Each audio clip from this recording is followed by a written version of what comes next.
Yay! Okay, let's start this party. Okay, so hi everyone and welcome. Thank you so much for joining us today. So my name is Katie Uhlmann, and most of you know me actually. But for those, if anyone doesn't, I'm an actor and a director and a writer and a producer. And I started producing because I was frustrated as an actor because we don't always have control over our work opportunities. And yeah, I produced a short and I produced a web series that was just like run and gun. One season, and then the second season of these, my team and I got funding from the Canada Fund and Ontario Heritage Fund Corporation, along with some other types of financing, which I'll discuss later. So yeah, I made a lot of mistakes um, being a first-time producer, and there's a lot of kind of little things and big things that people just assume that can kind of adds a lot of stress and liability and can derail your production. So I wanted to do this little webinar, learn from my mistakes, and I'm just going to go over some things. You know, we did a lot of things right. I think that there were a lot of strengths, but there were just a lot of surprises. So I thought if sharing, my experiences could help you, then it would be worth it. So welcome and thank you for joining me. I'm just going to start by this is just based on my experience, and I am not an expert about any of these things. This is not comprehensive. Just, take what I say with a grain of salt. Do your own research and definitely rely on actual experts. And again, I am not one. So yeah, just a little disclaimer there. Don't sue me. Okay, so I'm going to start with a quote from Barack Obama, who I think is very inspiring. So he was in Toronto in January, and I wasn't there, but there was a Toronto Star article about his visit to Toronto, and this is one of the things he said. So he said, "I had to have people who had values that I believed in," Obama said of his 8 years in the White House. "Having said that, for the young people who are here, you still have to do your math," he said. "You're not off the hook. Hit your books."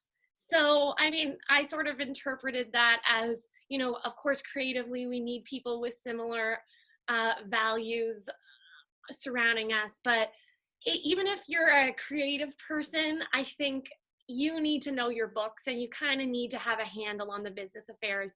And that's just a bit of your responsibility to keep things on the rails. And it's not always fun, but I think it's just important. And I thought he worded that quite eloquently. And yes, I just compared producing to working in the White House. All right. So, okay. So one thing is raising the money, which is its own beast.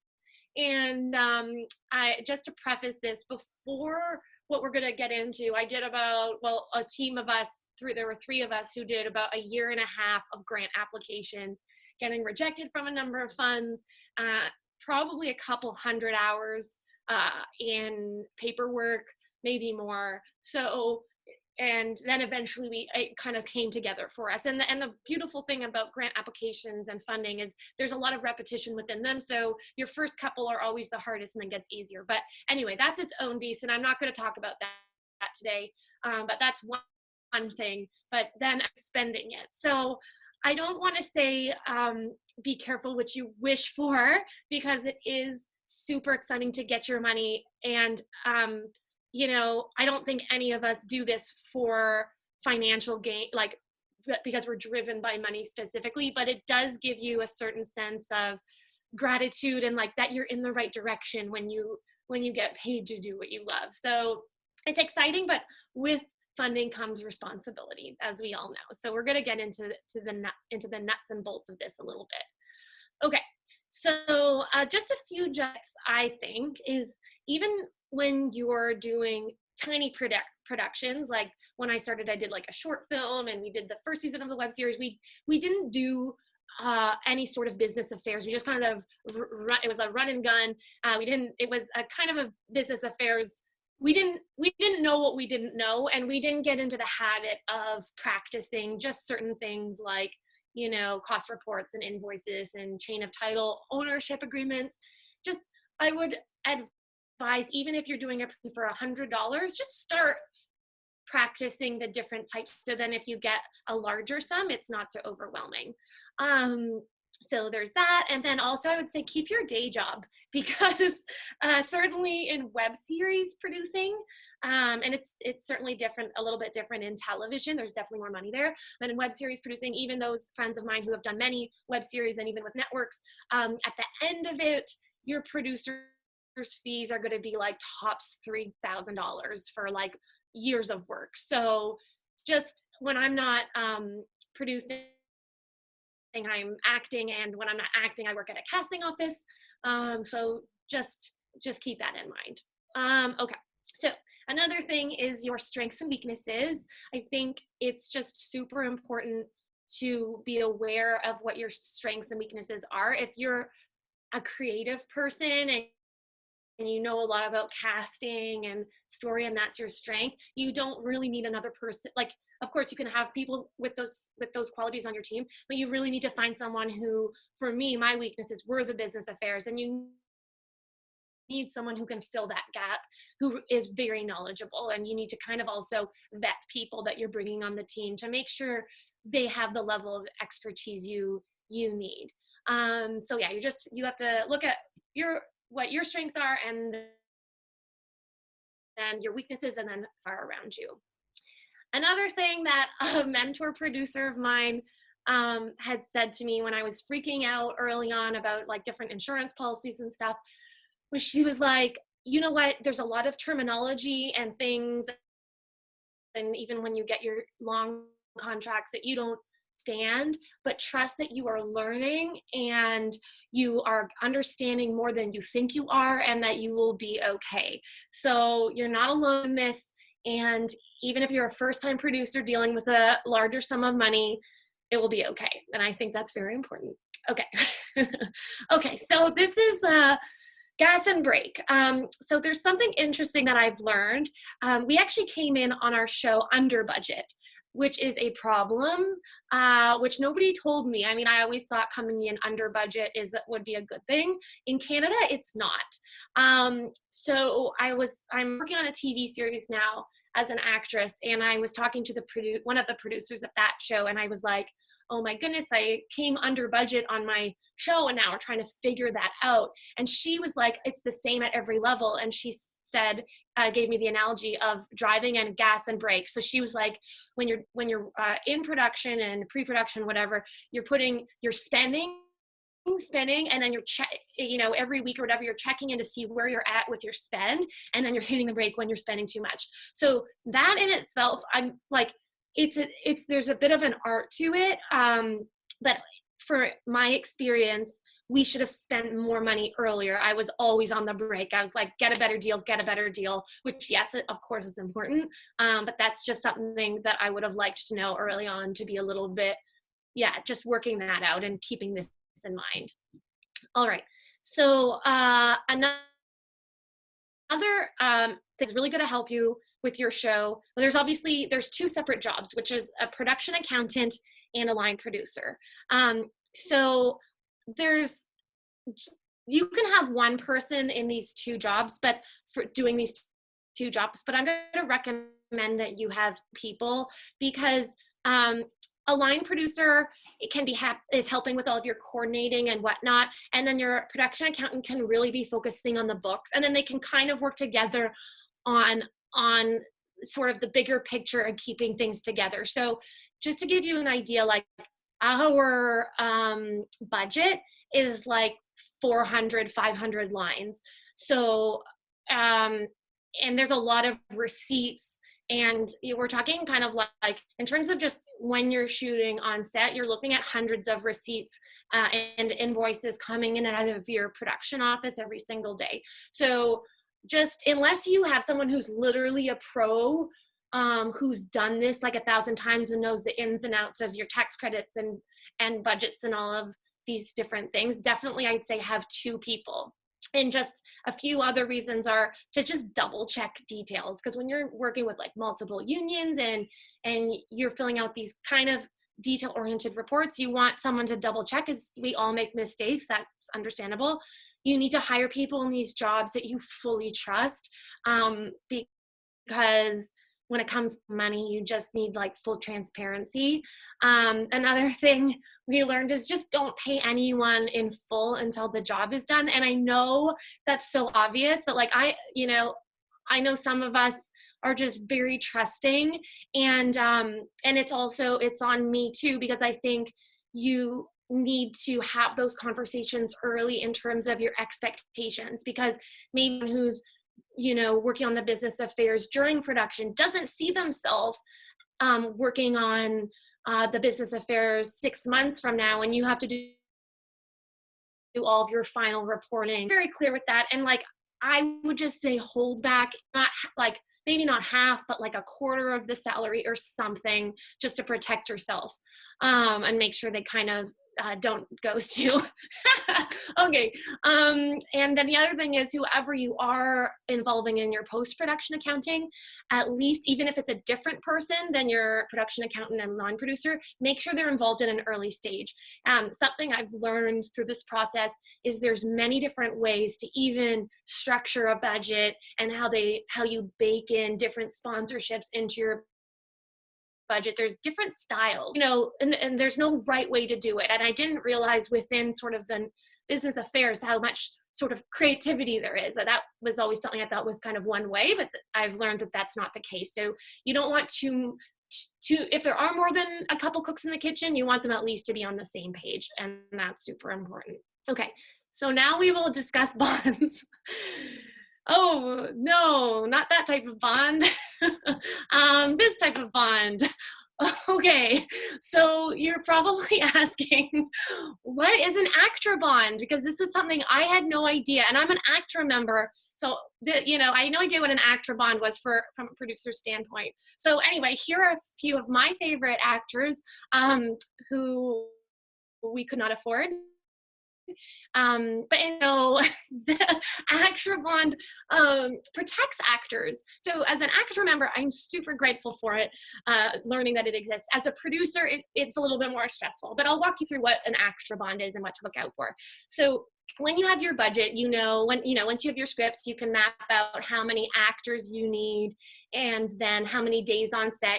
You'll work with someone to have boards and work all of that out. So you should know approximately how much in terms of wages for actors you're going to be paying. So for us, it was about $30,000. And so approximately 50% of that, so approximately $15,000, you have to cut ACTRA a check for that amount before you go to camera. And then after all of your cast is paid at the end of your shoot, you provide ACTRA with a proof of payment, and then they'll give approximately 2/3 of it back to you. So actually, I didn't realize that going in. I thought you give them the bond, and then when you pay everyone, you get the full bond back. That's not the case. They take 1/3 off of it. And if you don't, and I'll get into what that is in a second, and if you don't pay the actors, or say the production goes bankrupt, there's unforeseen events, the thing about the bond is the actors are still going to get a chunk of their wages. So as an ACTRA member, I find that very comforting, knowing that even if that you still do get some of your payment, which is great. I can see why they do that. So these are our numbers. So our bond that we had to pay Act 15772, and then before they gave it back, they deducted about $5,000, as you can see, and in the bottom right corner I have that just explanations for what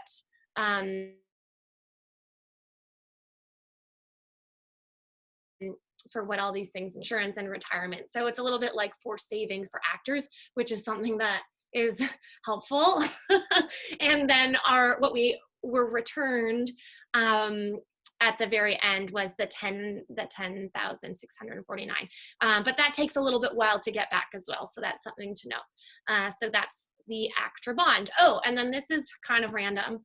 This is an optometrist at work, but when we were needing to pay the ACTRA bond, which was right before we went to camera, we had a little bit of an issue because with our funders, they give your money to you in installments. They don't give you all of the funding right up front. They give you chunks. And our funders just were, for whatever reason, like we were like 2 days or 3 days out from Canberra, and we still hadn't gotten like the first amount of money in our bank account, which was stressful for me because it was under my company, and my company has no money because this was the first production. So anyway, but at the last minute, we got our first disbursement. So we had the money for the ACTRA bond. We were up north because we shot in Sault Ste. Marie, which is like 10 hours north.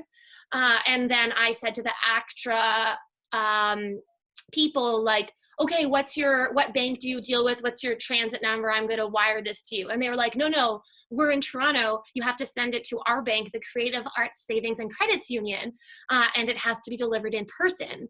And so like our whole team is in Toronto. And anyway, my dad was at an optometry convention in Toronto. So I like called him and like begged him on his lunch break to go to the ACTRA offices with this check. And it was kind of a shit show. So anyway, just look out for the credit union that ACTRA uses. It's the only way you can give them the bond, and it is in the ACTRA building, and you must be there. So like organize to have someone ready to go if you're in my situation. And then save yourself the embarrassment of like an awkward dad being like, hello, I'm Katie's dad here for a film. Okay, so the other thing I just want to say is actually thank you to ACTRA, because I was so green, and when you have a production as a producer, the union will assign you, we had 2 representatives, Aaron and Nadine, and you'll schedule an in-person meeting, and then you can go in and ask them any questions you have. They go over everything. I sent so many emails with like probably what seemed dumb questions to clarify things, and they went above and beyond, and the union really worked with our budget level. And I don't know, I know sometimes there's, different experiences, but mine was a positive one. And I think, yeah, so I would recommend working with the union. I had a great experience. Okay, so wait a second. We forgot to talk about interim financing. Okay, so interim financing is actually was the most stressful part of this whole thing. So as I explained before, in Canada, in other countries it's different. Like in Germany, they give you all of your money up front, and in it just depends where you live. But in Canada, we get our funding in chunks. So for us, we got the Northern Ontario Heritage Fund Corporation, and they give you a little bit up front and then a lot at the end. And then we got the Canada Media Fund, and they give you a lot up front and a little bit at the end.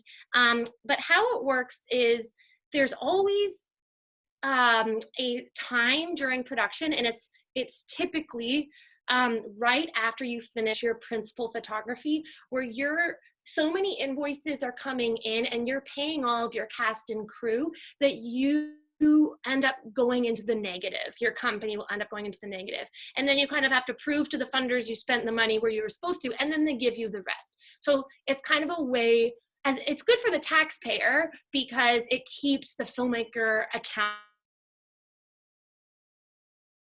accountable for a chunk and have a big cash flow. So you need to be responsible when you go into the negative. You're responsible to cough up that money, and then when you get your final drawdown, you pay yourself back. So a fun fact is most producers in Canada put up their house every time they make a film, which is like incredible. Or they have rich parents who will front them the money or do some sort of guarantee.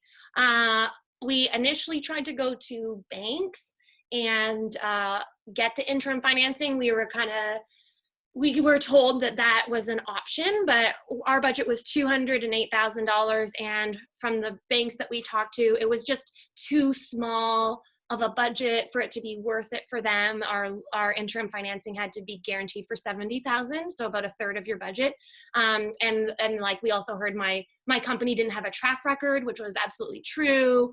My company didn't have a credit rating, and yeah, and just another thing, it is, I guess it's tax season right now, but if your taxes, either personal or corporate, are not up to date, you're not going to get your funding and you're just shit out of luck. So if you want to be a producer, just make sure you're like, all of your taxes and your own finances are all in order. And mine were, but I didn't have a credit rating for my company because it was the first time. Okay. So yeah, as I said, so how much do you need guaranteed? So it's about a third of your budget, which is a lot of money. So our budget was 208 and we needed 70,000 guaranteed. And I was having a breakdown and we were trying to figure out what to do. And my mom happened to call me and was like, what do you like? I was crying on the phone and she was like, what do you need? Blah, blah, blah, blah, blah. And I said, like, we need this like guarantee for $70,000. And she was like, is there any risk? And I was like, no. Which now in hindsight there is. But anyway, I'm just gonna take this opportunity to thank Bernie and Joanne, because without them, this would have ended right there. All right.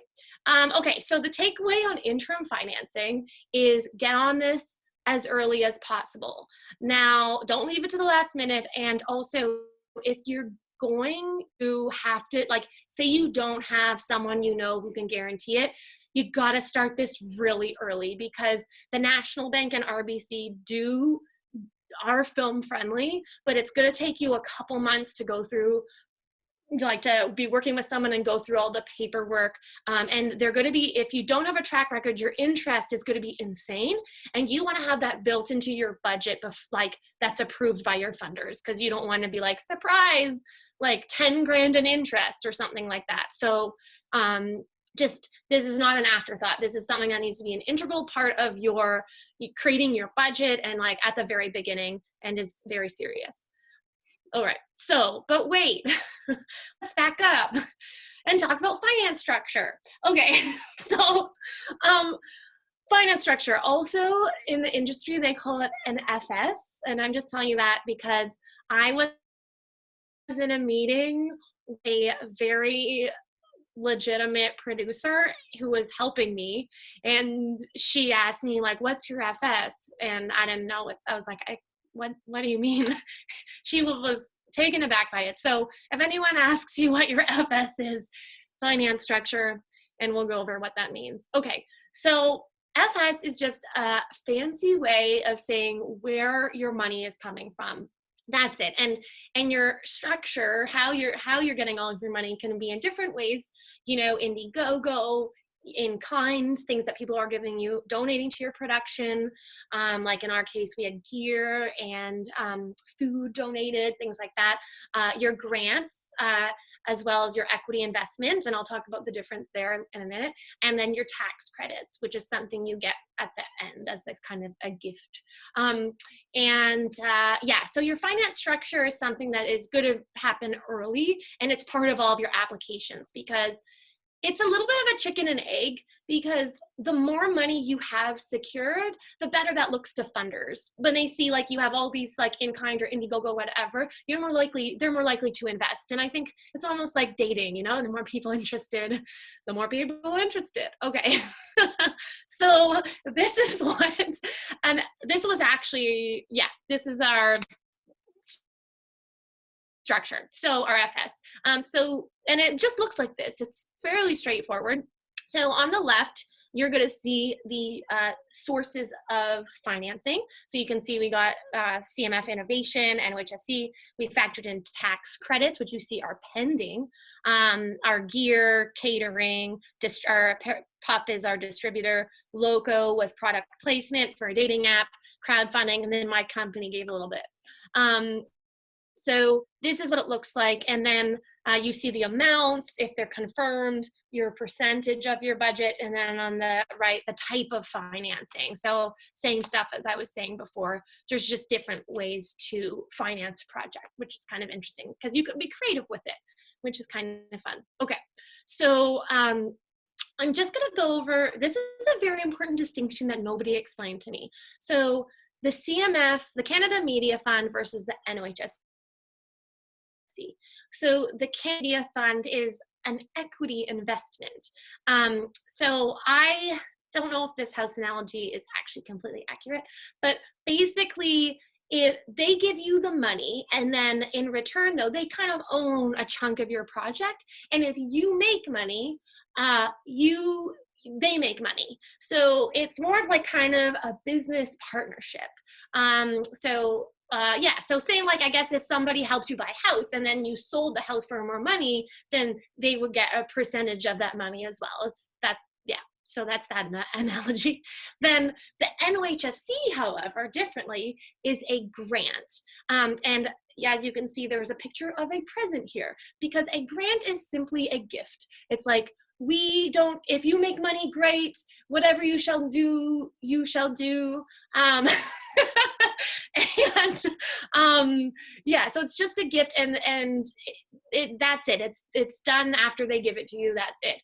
And in the NOHFC's case, it's a government sort of organization that was created to stimulate the northern economy. So its main purpose, from what I understand, is just to create jobs in the north and create opportunities for people in the north who might not have otherwise had them. So they're just kind of putting money up into the north. Okay, so it's very important to be clear on the type of money that you have. So, because this is going to influence your tax credit eligibility. So you need to know if you have an equity investment or grant and what percentage each of them comprise of your budget. And even sometimes you're like, oh, like I have CMF, so it's obviously an equity investment. Double check, because even within the same funding body, there can be grants and equity investments. So it's not a given, and there's tax credit specialists, and it's important to get a few different opinions because it seems everyone has an opinion on what is and isn't. And you can always just call your funder and make sure you know you have the correct information. So we're going to talk a little bit about tax credit eligibility. My mom's in the background. Hi, Mom. Okay, so you're eligible have an equity investment, but you are not eligible if you have a grant. And how I like to think of it is a tax credit at the end of after you've wrapped post and everything, you're basically getting money back from the government, and it's like a gift. So with a grant, which is already a gift, you can't get a gift on a gift. Like, it doesn't work that way. But if you have an equity investment, then you are eligible for tax credits. But if you what we had, so we had a situation where we had equity investments and a grant. The grant is what they call, it grinds against your equity investment. And there's certain formulas that I'm not going to get into because I honestly don't fully understand it. But basically, you can see here, our federal tax, we found like a day before we went to, we were not eligible because our grant grinded against our equity investment, which is $13,000 that we knew we were no longer having. So it's like, guys, by the way, our lawyer made me call this tax credit specialist and we don't qualify. What is E&O, et cetera, et cetera. So just don't be shy. Okay, so here's a quick tangent about paying people. So you, in my experience, just use checks and not e-transfer. It's just way easier to track because when you use checks, images of all the checks come up on your corporate statements, and it's just super clean for your bookkeeping. And obviously everyone knows there's like e-transfer limits of $3,000 a day. So for bigger checks that you're writing, if you're e-transferring, you're doing it in like many sums, and then you have to track it all, just like use checks. And that's something that I learned. Okay. Also, make sure you just are very on top of your invoices. Get invoices for everything, even if it's like your fee, like Katie Uhlmann to Katie chats, ink, just like make sure you have a clear paper trail so everything is super clear. And also when you're claiming expenses, I know that this is a little bit accounting-y, but your credit card or debit receipts don't actually count. Like that's not good enough for the funders. So you need itemized receipts. Because sometimes you'll go to like a bakery or something and they'll just give you like the little debit receipt. Like make sure you ask, I need an itemized receipt, because they actually want to see, depending on who your point person is, like some are more particular than others, but just get itemized receipts for everything. And then also scan all of them and we used Google Drive, but just make sure everything's super organized. It'll make your life easier and it will make you happy if you do these things. Okay, so moving along. All right, so let's talk about insurance. I know it's kind of boring, but I'll try to make it interesting. Okay, so obviously, as per the diagram, there's many different types of insurance, and I didn't, really have much insurance before this production, and I didn't know about it. But in order to find out what type of insurance and what kind of coverage you need to read your contracts from your funders. They will have a whole section on insurance. And what we needed in the end, and which I think is pretty standard, are these three types of insurance: CGL, E&O, and WSIB. And I'll go through with you what those mean. So commercial general liability insurance is in case literally you like burn down your set, you burn down your house, you destroy a location, somebody wrecks the floor, like anything like that, your CGL is going to cover you. And your contract will state like if you need $20 million coverage or like 10 or whatever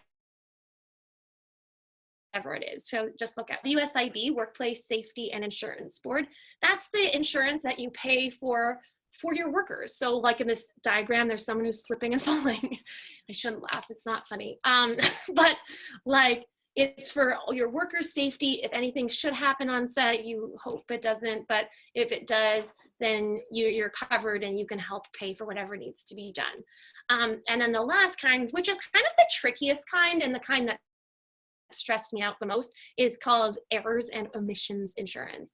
And here we have Michael Sarah, who's like, oh geez, that's me. So this is the type of insurance where after you launch your show, somebody in, living wherever is like, oh, that's my story. You stole my story. I'm going to sue you for doing that. And, it's not completely uncommon. I think we've all heard of instances where productions get sued for likeness or whatever. So this is kind of important. Luckily, we've been really fortunate with this type of thing, but it's not uncommon. So anyway, so the three types of insurance that just working with an insurance broker ran us up to $7,442.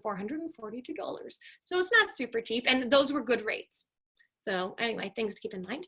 But wait, there's more. Do you need a lawyer? Yes, you always need a lawyer. You need one. Okay, so your lawyer needs to do these things. So, and I'll discuss all of them in a little bit more detail. So they need to be involved in your errors and omissions insurance. They need to be involved in your chain of title, making sure that it's very clear what the ownership agreement is for the project. Who owns it, who owns what percentage, what happens if it sells, those types of things. They go over all of your agreements, like your composer agreements. Music rights are, I'm not a musician, but I've learned that it's very specific. So making sure with the composer that they're assigning the certain rights to the production company, and if you have music from musicians, that stuff's a little bit tricky and you need a lawyer for it. And then like a whole bunch of other things. And here I have the infinity sign for the nerds, or Buzz Lightyear, to infinity and beyond, because there's always something new to do. Okay, so our legal fees were approximately $2,000, which actually was pretty reasonable. So hold on a second. Hold up. So back to E&O insurance.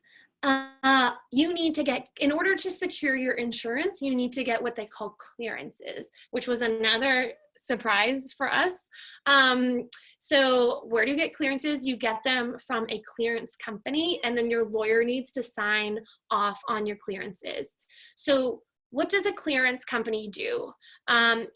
You send the clearance company your scripts, and they go through your scripts literally line by line, and then they're going to send them back to you with notes beside, like, many of the lines saying telling you where you could potentially get sued. So, for example, if your story is about a lawyer named John Smith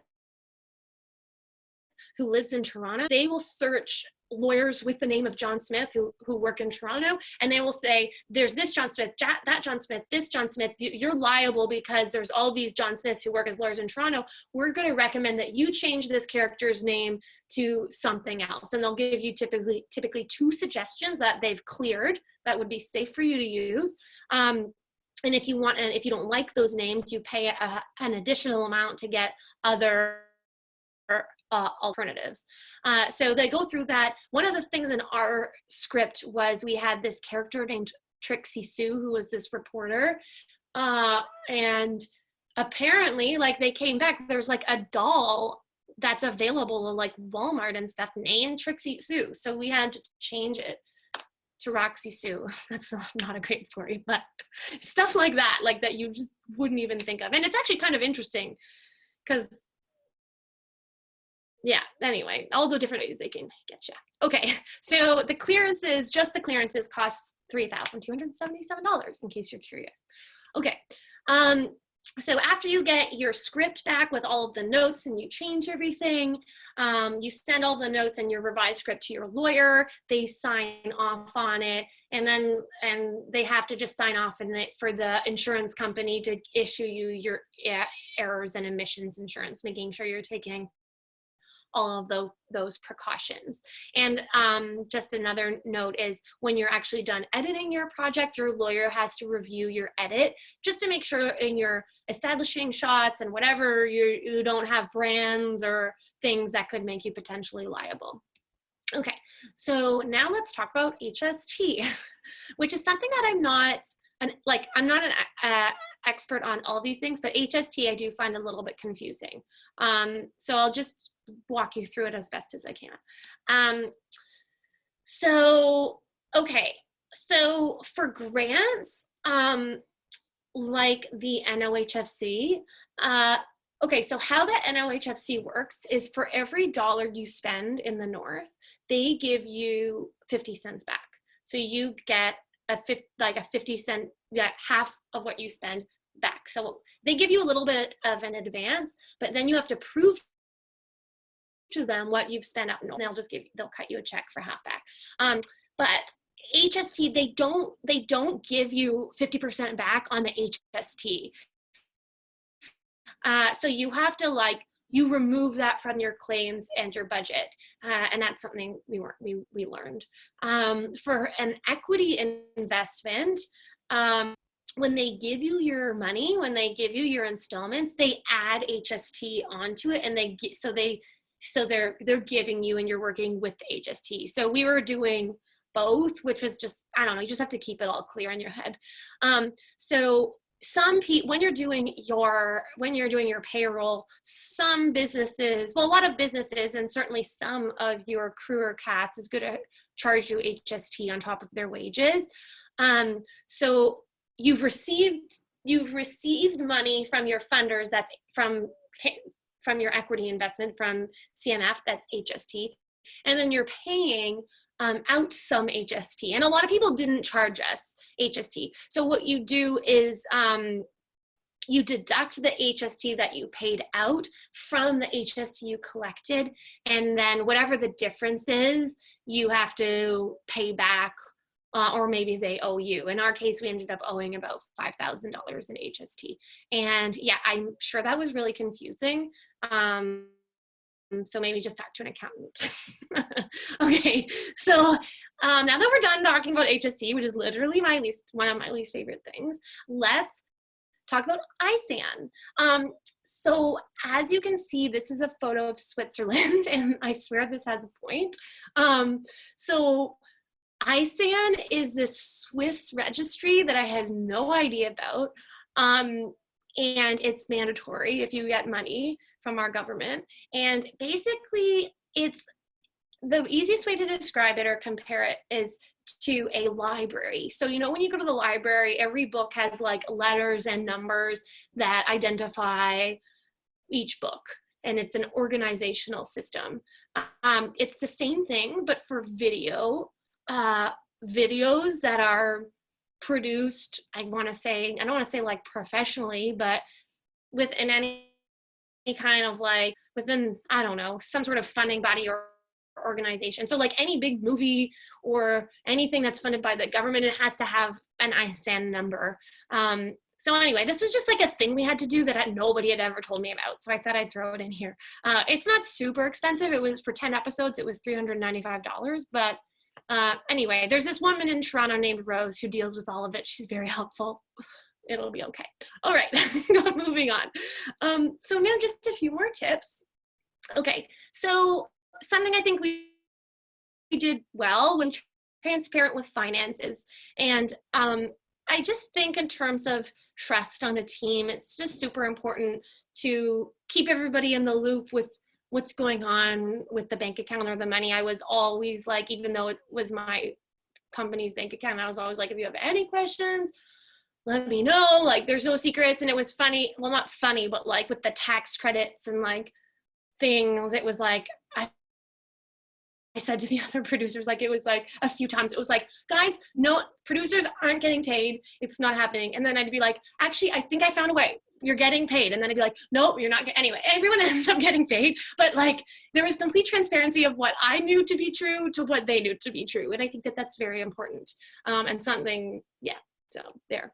Another thing is just stay calm. There's so many different curveballs. And I know I've gone through a bunch of things that kind of caught me off guard, but it's cliche, but just take a breath, stay calm, you can do it.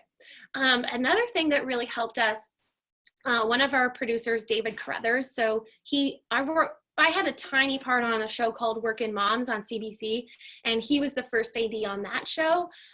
So that's where I met him, and he wanted to become, he's now a producer, and he wanted to produce at that time. So he came on to My Roommate's an Escort. And he, coming from a first AD background, and he's been around for years. He did like Billy Madison, like what, you know, like decades and decades. He's kind of a veteran. He comes to every meeting with a list. And oftentimes there's like 100 things on the list because it's endless when you're hiring hundreds of people and paying them and working with unions and all that stuff. But just make a list, and you can, and I've always said, like, we can do one thing at a time. So just one by one, go through it, and it'll be okay. I love how this is like the inspirational part of the program. Okay, another thing is just like persevere, just keep going. I know this is kind of the same as the last one, but just trust in the process and just keep on going. It is challenging, but you can do it. And another thing, and it's something that David and I talked about, is just trust the process, but know that you can't always control the outcomes. So for me, when we started season 1 and season 2, I still want a TV show. I've always wanted to be a showrunner. The goal was to have a TV show. And when we made season 1 and it did really well, we got optioned by Fox, and we were pitching the show, and it went well, but it didn't work out. And it was challenging, but then weirdly, like I say, A plus B doesn't always equal C. Like sometimes it equals W, and W is cool too. Like, for example, this TV show that I'm acting on now, the producers of it watched my web series, and like that was like a big thing for them. So you just trust the process, do your best. But like, if you don't get the exact thing that you wanted at the exact time, it still doesn't mean that good things aren't going to come of it. Like this show that I'm on now comes 2 years after we launched season 1. So just trust. And then this is DC quote. He said this last night on the phone. He was like, you can't be courageous and comfortable. So get ready to feel weird, stupid, awkward, and frustrated. And I just loved it. So I was like, I'm going to quote you. Because I feel these way, like, this is the story of my life. Okay. And then this is just, thank you for listening. This is Timon and Pumbaa. Oh no, it's not. It's Simba and Pumbaa. Oh, and Timon on his head. Hakuna Matata. And there's going to be more of these webinars. Webseriescanada.com. Check it out. And I'm a member. I'm on the board. It's, great. So look out for that. And now let's do questions. I'm going to listen and respond. Okay, hold on a second. I had a bit of a power outage, so I've lost my computer. So I'm doing this from my phone. So let's see. You guys can actually put your questions into the Q&A section at the bottom or into the chat. But we have some comments from Leah Rifkin. This is really informative. Thanks, Katie. This is great. I'm reading these comments right now. Oh, good. You read them too. Perfect. It's so fun. Have any questions? Yeah, I can read them now. But does anybody have any questions that you, like, if there's anything in particular you'd like to talk about, or if there was anything that was confusing?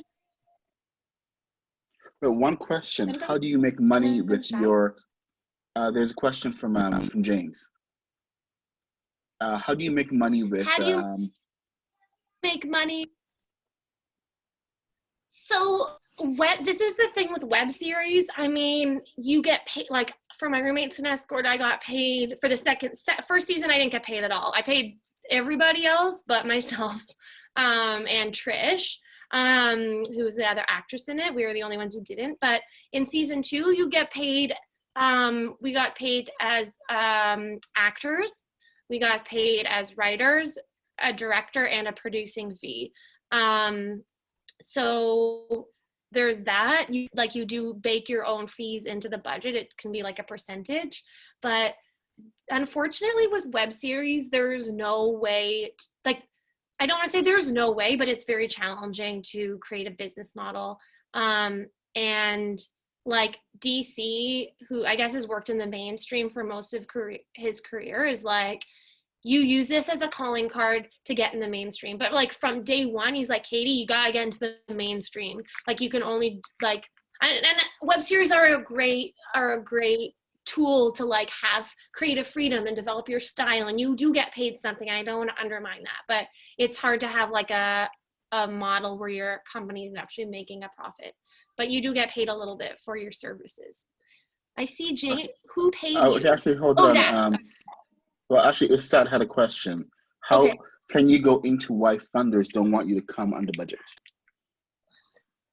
Okay, I can give you what I think, which is all of the different funders have a budget. Like they have an allotment that they have to basically get rid of for that cycle. So if it's like 2019 is like this cycle, like by the end of 2019, they want to have given away all of that money so that they can like justify, I think, getting this same amount of money for their job is just to give it away. So if you like are like, oh, we came in under by like 10 grand, like great, but like what? So I think that's why, but I don't know. That's just a theory. Well, a follow-up question of that was, if you come in under budget, do they make you pay back the difference? One of our funders gave us a little bit less. And yes, they can make you pay it back. That's in your contract. And then the other funder, which is a little bit more flexible, is working with us to make sure that's not the case.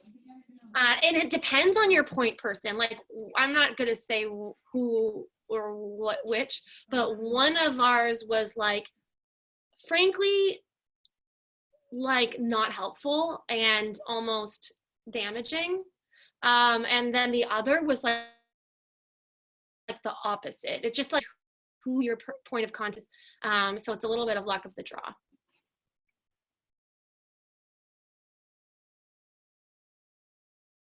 Ronnie, I think you're muted. I'm muted. Okay, let's try again. Okay. Darn it. You Things can. are so much harder.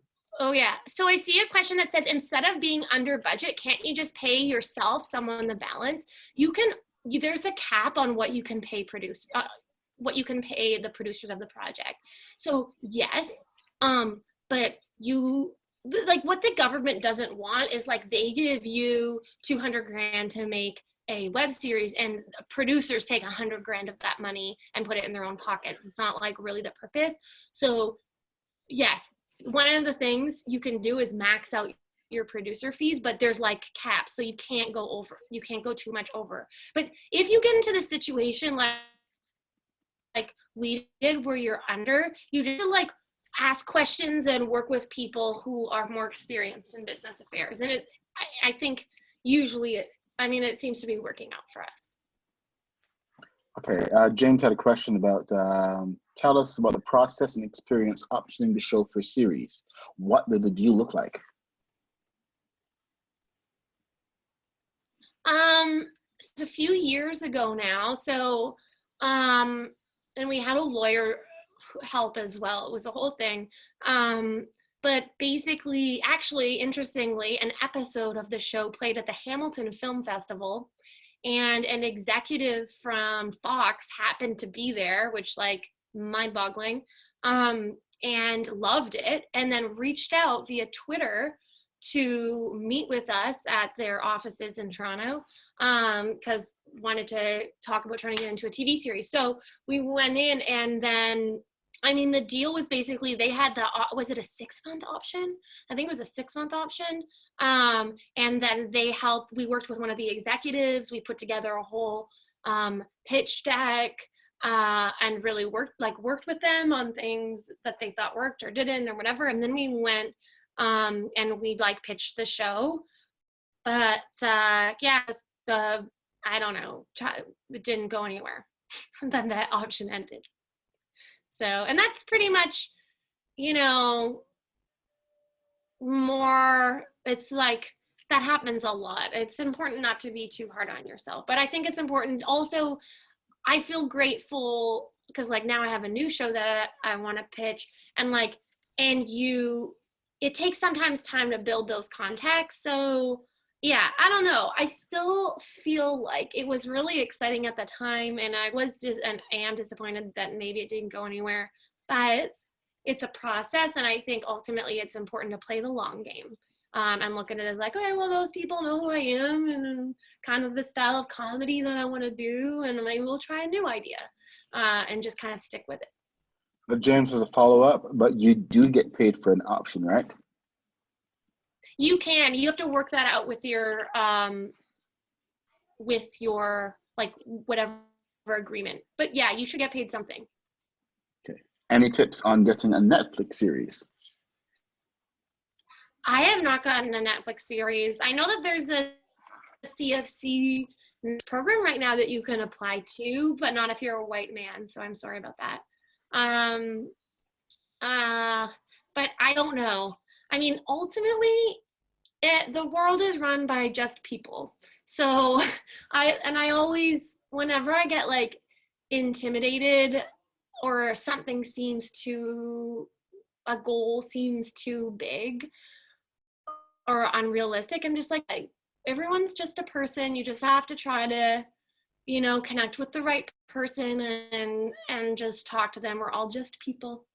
So yeah, you just got to try to go through a program or try to go to events, and, one thing at a time. You only have control over so much. And I'm sure I don't know if they take, because I don't think they do, but yeah, I would say I don't know, go through a program, or then maybe try to get a show optioned and then pitch them through a producer that you're working with is probably the best bet. Okay. Any good or bad pitching stories? Yes.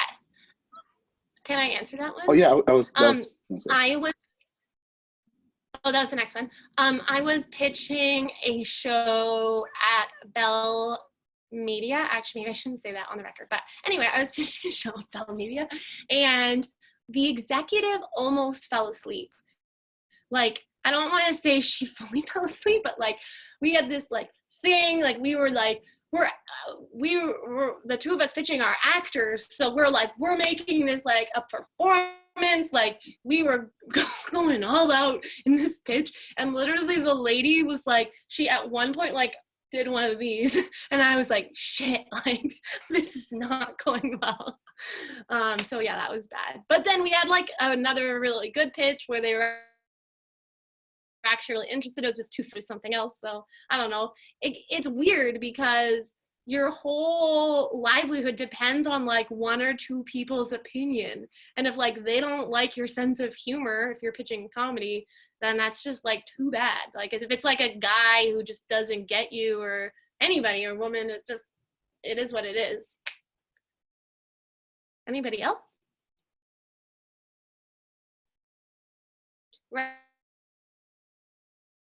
Ronnie, I think you're muted. Did you pay the lawyer for each individual thing, or was it a sum to cover all of the work?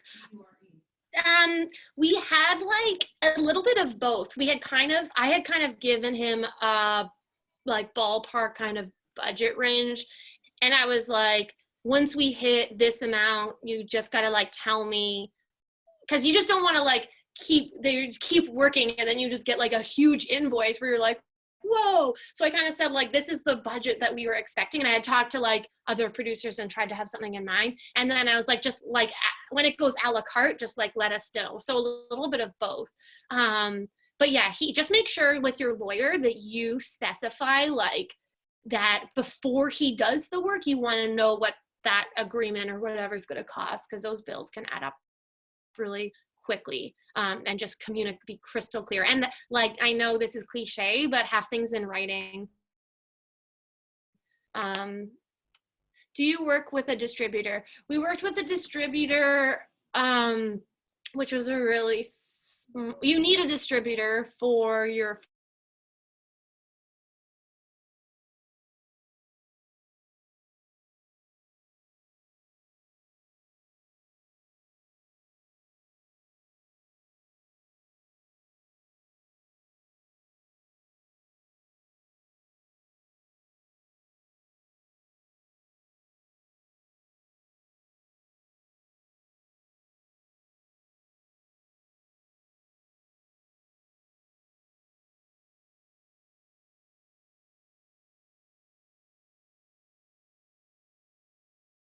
little bit more seriously and try to get some really, really good who you jive with and has like similar goals and expectations. What has been your experience with the various platforms apps for digital series? It's challenging. We did season 1, we did YouTube, which was okay. And we did some promo stuff on Facebook. Season 2, we were on an American site called Sika TV. And then it's on Facebook, which isn't, I don't know. Like the views on Facebook are, if you have a little bit of ad money, you can get quite a few views, but I don't money. With Sika TV, people can tip you, but we haven't really made much money off that. Yeah, with web series, it's challenging. And honestly, I was like talking to somebody who was like the CEO of one of the funders, and even they were like, you probably don't want to do another web series because you can't really make a living at it. And I don't know, that kind of hit me. It's like, oh yeah, but it is a good way to build a body of work, and there's some money. What has been your experience with the various, how many views on Sika TV? Like thousands, but not millions. Anybody else? I feel like. Well, Mike I don't know if you asked the question. Mike, you've had a question about the funding. Could you buy equipment with the extra money that you saved? It's not, I mean, these are all questions Yeah, these are really good questions. From my understanding, the money is not for well, first of all, corporate overhead, like things that are technically for my company, Katie Chads Inc., do not count. Because again, the purpose of the funding bodies is not to give you the money, you have access, and then you buy a new desk for yourself, if that makes sense, which I actually like fully understand. So I don't think that's like, I'm going to say that, and I'm sure different people do different things. I'm very like by the book. So I'm going to say that's probably not okay, based on my understanding of it. Yeah, I can do a follow up on that and just re-stress that production the funding bodies do not want to buy you a camera. Yeah. Yeah. Yeah. Okay, are there any other questions? Tell us about your festival experience, good and bad. How is TIA Web? Festivals are really fun. They are kind of expensive when you start getting into flights and hotels and stuff. But I would also say they're a lot of fun, and you get to dress up, and it's, you know, kind of promotional when you get to do the red carpet and the interviews and that stuff. That's like the fun bit where you're kind of celebrating.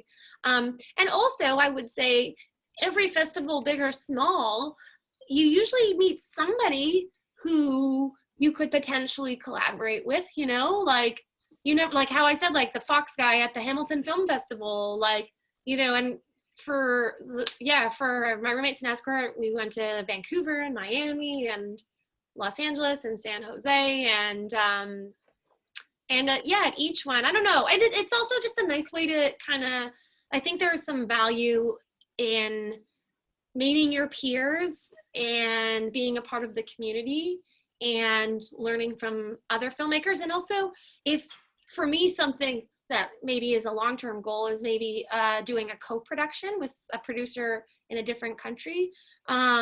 So you're going to meet more international people at markets, because there's every country has different funding that's available to you. So if you do a co-production and someone else can front half of it or a percentage, that's really going to help you. It becomes complicated with the business. Anyway, like there's things like that, but it's very industry. So I didn't find it beneficial in terms of, you know, reaching a larger audience, but it's beneficial if you want to make connections as a producer and learn from other creators. And TIA Webfest is really good. Yeah, really? Come on, expand on that a little bit. I can honestly say I thought. Okay, so no, like truly, when we did TIA Webfest, and this was before I was involved in the festival at all, we met like the web series execs from CBC, head of the Independent Production Fund, so many like award-winning creators, producers, actors. Some led to auditions and jobs as an actor. And yeah, there's a lot of networking, and that one is really beneficial if you're in Toronto, because you're meeting people and the executives that work in Toronto, and there's a lot of them. So super well organized, and the mixers are a lot of fun. Yeah. Oh, did you get any heat from the prudish community for my roommate? No, we didn't. We didn't, because it's like not really about we don't really focus on Kesha's job. We just more focus on the relationship between the two roommates. So you can get it very much. Thank you. All right, I think that's it, guys. All right. So thanks.